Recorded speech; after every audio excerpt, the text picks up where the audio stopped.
আসসালামু আলাইকুম everyone, welcome to my new blog. অনেকদিন পর আপনাদের মাঝে এসে পড়লাম একটা নতুন ভিডিও নিয়ে।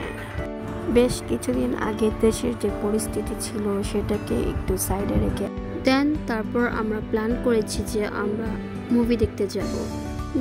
যে কথা সেই কাজ দেখতে দেখতে আমরা চলে আসলাম বসুন্ধরা শপিং মলে। এখানে আমার হাজব্যান্ড আমরা সবাই উপরের দিকে উঠছিলাম। আমরা যখন বসুন্ধরা মলের দিকে উঠছিলাম তখন মানুষের প্রচুর ভিড় ছিল। ওই সময়টা খুব ভালোই লাগছিল, যেহেতু ফ্রাইডে ছিল সেই কারণে মানুষের সমাগমটাও একটু বেশি ছিল। তারপরে আমরা যখন উপরের দিকে উঠছিলাম এখানে আপনার ভাইয়া আর আমার ছেলে একটু শ্যুট নিচ্ছিলাম। তারপরে এখানে আমার ছেলে আর আমি আমার দুজনের একটু শ্যুট নিয়ে নিচ্ছিলাম। ও আচ্ছা, আপনাদেরকে তো বলাই হয়নি আমরা কি মুভি দেখতে গিয়েছিলাম। গেস করেন তো কি মুভি হতে পারে?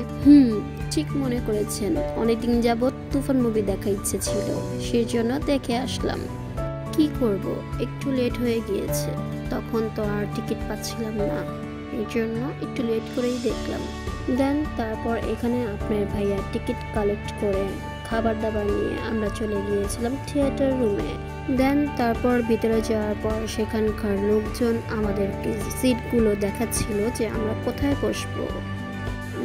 তারপর আমরা সিটগুলো বুঝে নেওয়ার পর আমরা সেখানে যেয়ে বসে পড়ি। খুব অন্ধকার ছিল, খুব ভালোই লাগছিল সিনেপ্লেক্সে, যেহেতু আমার ছেলে আমাদের প্রথমবার হলে দেখা মুভি। তারপর আমরা মুভির জন্য অপেক্ষা করছিলাম। মুভির জন্য অপেক্ষা করতে করতে একটা গোস্ট দেখতে পেলাম। গোস্ট দেখতে কেমন ছিল। তারপর আমরা একটু ফান করার পর এখানে আমি আমার ছেলে আমরা সবাই মুভি দিকে চলে যাই।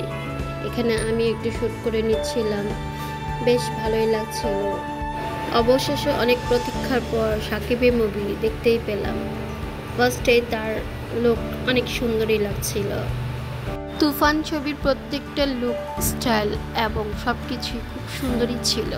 তুফান মুভির প্রত্যেকটি গান মানুষের মন কেড়ে নিয়েছে, বিশেষ করে দুষ্ট কোকিল। আমার ছেলে ফাহিমের তার তো তুফান মুভিটা বেশ ভালোই লেগেছে। সে বলছিল আম্মু নেক্সট যদি আবার তুফান সেকেন্ড পার্ট হয় আমরা দেখতে যাব। তারপর আমরা থিয়েটার রুমে পিকচার তুলছিলাম, খাচ্ছিলাম এবং মুভি এনজয় করছিলাম। যেহেতু আমরা ফার্স্ট টাইম সিনেপ্লেক্সে মুভি দেখছিলাম, বেশ ভালোই লাগছিল। বাংলাদেশে প্রথম ফার্স্ট টাইমে শাকিব খানের মুভি দেখে আমি তো শাকিব খানের ফ্যান হয়ে গিয়েছি। তারপর মিমি চক্রবর্তীর যে ডান্স স্টেপ, সেটার তো কোনো তুলনাই হয় না। তুফান মুভি দেখাটা আমাদের জন্য ওয়ার্থ ছিল। তারপর আমরা মুভিটা শেষ দেখে চলে আসলাম। তারপর আমরা ছবি দেখা শেষ করে এখানে আমরা নিজেরাও একটু ফটোশুট করে নিলাম।